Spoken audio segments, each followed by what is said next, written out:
Hey everybody, Dirili here. Thank you so much for joining me for another episode of Reine Des Fleurs.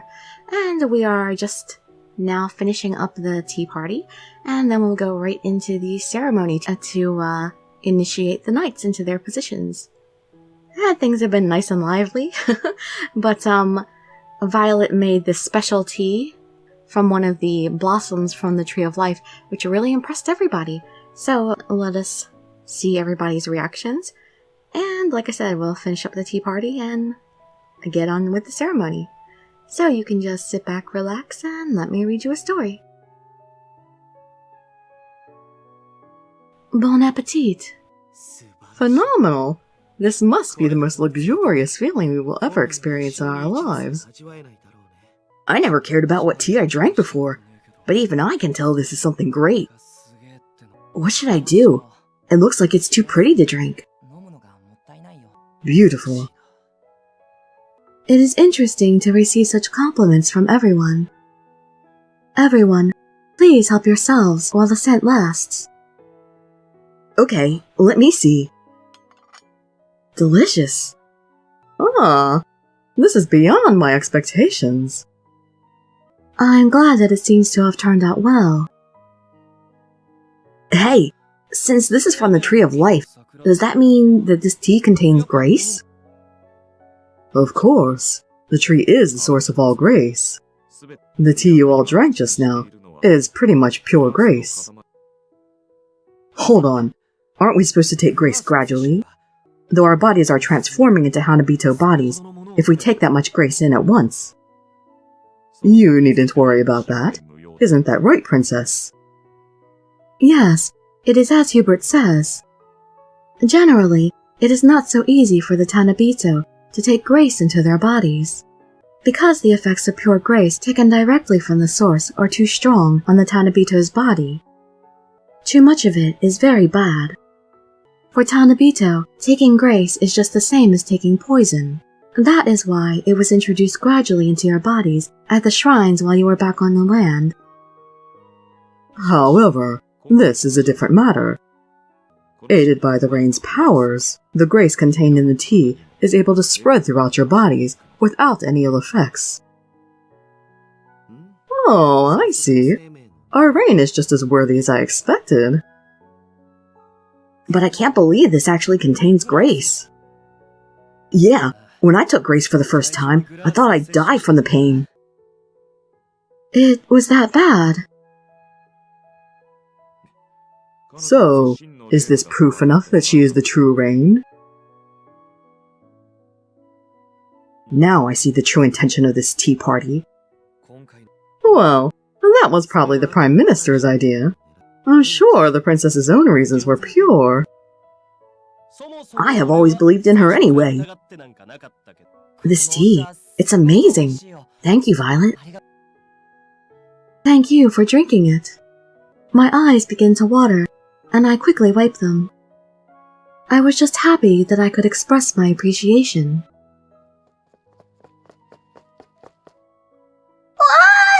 That's not fair! Only the knights? We want to drink Princess's tea too! Akane and Rudy. I'm sorry, Princess. I only took my eyes off them for a moment. You two! I told you not to bother them. But I was just so sad! We thought Princess had forgotten us. What are you saying? I could never forget about you two. Yeah, they pretty much won't let her. There is tea for both of you as well, so please come and drink it together. Of course, I have prepared enough for everyone. That's my princess. That's exactly what I expected you to say. Asagi, you will have some too, right? No, I'm just Orpheus's guardian. If you hold back, you're only wasting Princess's kindness. That's true, but... Of course I will partake. It's been a long time since I've had cherry blossom tea. Although, I personally prefer alcohol. You can have that anytime. Princess, come here! Between Akane and Rudy! It's our turn to have Princess only for ourselves. That's not fair. I want to be next to her too. Don't compete with children. This fool. Yeah, they're gonna be arch nemesis, Leon with those twins. The party has become noisy again, but I like this atmosphere. It somehow comforts me to hear the words fly back and forth. Princess, may I have a cup of tea as well? Yes, of course. Hubert, I appreciate your efforts as well, from the bottom of my heart. Thank you for allowing me to have this tea party. Yes, I enjoyed it as well. Please, allow me to express my appreciation too, to my beautiful Reine.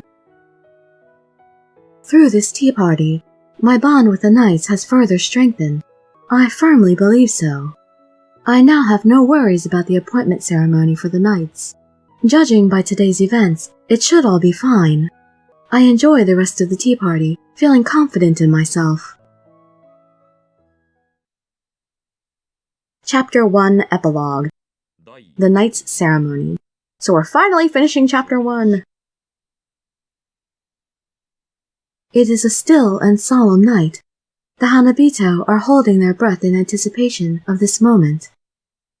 The shrine that glows with ceremonial elegance and splendor, illuminating everything around, opens its doors once again.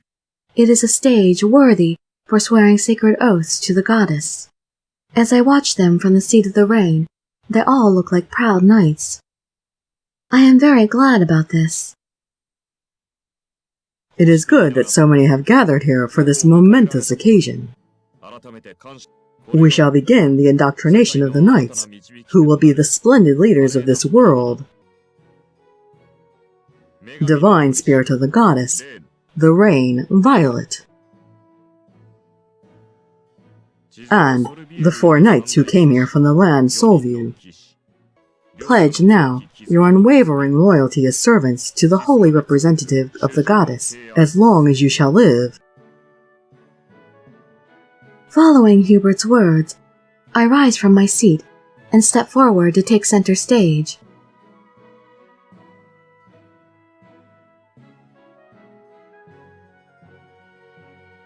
I'll look at each one individually.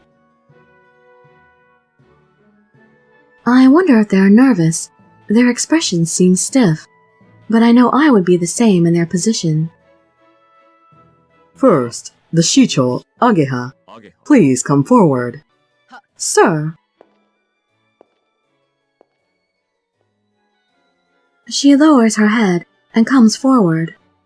Here are the requested items. She presents an old treasure box. Indeed. Well then. Hubert takes the box from Ageha and carefully opens its cover. There are 4 rings inside: peony, bellflower, chrysanthemum, and dianthus. The small crest of each knight is engraved on the silver surface of each ring. The unique shape of the rings look different from ordinal rings. Are these... Yes, these are the rings that the knights will wear to prove their loyalties. I had heard about them, but this is my first time seeing them in person. Everyone is looking at the rings curiously. These rings go on their left thumbs. On their thumbs? Is there supposed to be some meaning to this?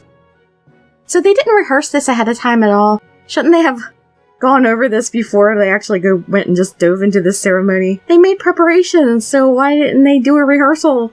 Or at least talk about what happens? They're just talking about this stuff in the middle of the ceremony, with all these people around.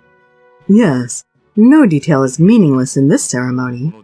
The left hand symbolizes trust and obedience, and the thumb symbolizes keeping faith.